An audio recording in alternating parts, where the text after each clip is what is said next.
and proving it. So moving on to Kane Williamson, he is he is a great batsman, part of the Fab Four, continues to churn out the runs, like plays cricket in the right spirit of the game. A great captain. He has been a role model for all of us. We just can't hate him. So he's been the role model of the decade. So just talk us through him. Yeah, well, I mean, he's a typical New Zealand captain. I think that's the style New Zealand captain that really resonates with the New Zealand public. We had much sort of a captain with our rugby team, and Richie McCaw for a while, who was sort of the best in the world and was respected at a great level. And I think Kane Williamson is on his level as well, because, you know, I suppose the way he handles situations, and case in point really was the World Cup final in 2019.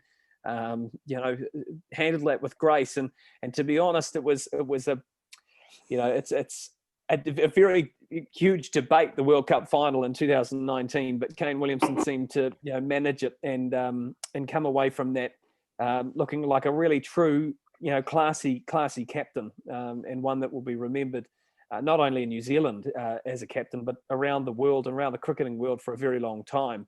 But I mean, it's his humility, isn't it? And the fact that he really backs his, you know, backs his performances up, you know, match in, match out. So he's in fine form at the moment. And but again, I suppose he'll no doubt be looking to score runs overseas as well.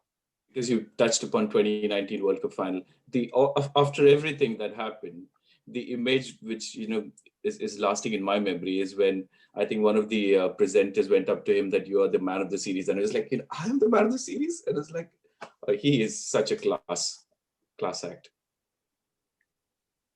Yeah, it was a memorable night. That was for sure. I still remember the people that I was with when we watched that final. We stayed up all night because it was the worst possible time in New Zealand to watch that match. And so it was a full nighter. And I think about 5 a.m. or 6 a.m. was when it finally finished. Crikey, that was really one of the toughest days actually as a sports fan, as we were pretty gutted. We were reeling at the loss of that, but nonetheless pretty proud, I think, of the Black Caps and the way that they performed, and also in the way that they handled the defeat. Moving on to the next one, New Zealand cricket always turns out great captains in its history, starting from Martin Crowe, then Stephen Fleming, who was one of my favorite captains, then Brendan McCullum, and now Kane Williamson, all tactical geniuses. Like, how does New Zealand cricket turn out such very good captains, fantastic captains? Well, I think, yeah, I wouldn't know the answer. I'd only be able to speculate. But, you know, I suppose in cricket you need a good captain. And I'm actually reading Shane Warne's No Spin book, and I don't know who it's written by, but someone's written it for him. And, you know, he touches on captaincy as well, and the importance of getting it right, and, you know, the potential to unlock players with a good captain. And I think that perhaps that really speaks again to Kane Williamson at the moment, with New Zealand number one in the rankings and going very strong with strong performances. Then it speaks volumes as to his captaincy. We probably, you know, we don't see that sort of stuff as fans. You know, we don't see the inner sanctum of the team. But when teams are performing like they are at the moment, with, you know, for instance, the Black Caps, you really can look to Kane Williamson and think, yeah, this is largely due to him and the ability that he brings as a captain, but not just as a batsman.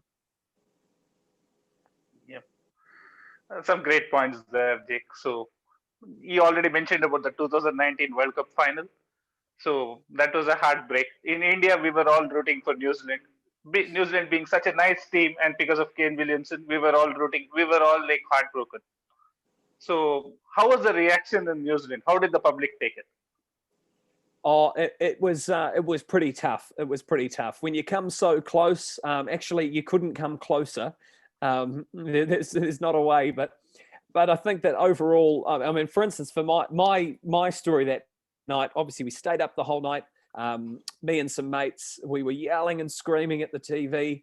But there was also the redemption moment. I think that Martin Guptill was at times struggling throughout that World Cup, and I think the whole of New Zealand believed in him in that moment.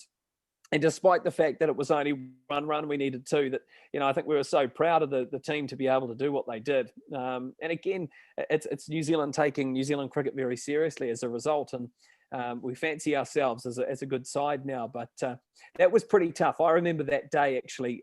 I had no sleep and I had to end up going to work. So that was pretty tough on the body. But nonetheless, we all rallied together, I think, as a country that day, and felt the loss together. But echoing again the fact that we were, as a country, I think, so proud of what the Black Caps were able to do, and the way that they held themselves that day too. I think there was the potential for a lot of teams, and perhaps others would have, is to pack a sad and to not really play in the spirit of the game. But I think that was a classy. Sort of dealing with situation, the way that New Zealand dealt with that in England. The team was classy and certainly was within the spirit of the game. And that overthrow was pretty hard to digest, right? Yeah, I actually I couldn't quite believe that. I couldn't quite believe that. I think I tweeted actually after that game and said that England, this is the luckiest I've seen any team in any sports match anywhere in my life ever. It was the luckiest sports team was England on that day. But, you've got to be better than luck to win a World Cup. You've got to be better. And it came down to what it did. And New Zealand needed an extra run. And, regardless of all the circumstances, it's, it is the way it is. And you've got to be better than the circumstances and better than the cards that you dealt. Absolutely. We absolutely liked the way New Zealand players handled the situation at that point of time and played completely in the spirit of the game, irrespective of whatever the result was. Over to you, Sanjay. Yeah, I mean, you talked about redemption briefly, Jake. I thought Martin Guptill redeemed himself when he got that run out of Dhoni in the semi-final. Right. I think that was his moment of the and that's like the memory of, for all the Indian cricket fans. It was a heartbreak for us, but we couldn't have asked for a better, final on that day. And I think that actually, I think that regardless of whoever won that New Zealand versus India final, I think all of New Zealand was going to be supporting India. So I think we had each other's backs at that. And that was an incredible moment for New Zealand too. I mean, going into that match was sort of, we were the underdogs, and to see Rohit Sharma and Virat Kohli go very early, we were thinking, this is sort of, we should really win this from here. And then it came down close. Of course, the king, MS Dhoni, doing what he does. But nonetheless, I think that World Cup was, regardless of who won and who won what match, that was an incredible World Cup. And it was enjoyable to watch and be a fan for, no matter what side you actually were supporting. There was some great cricket.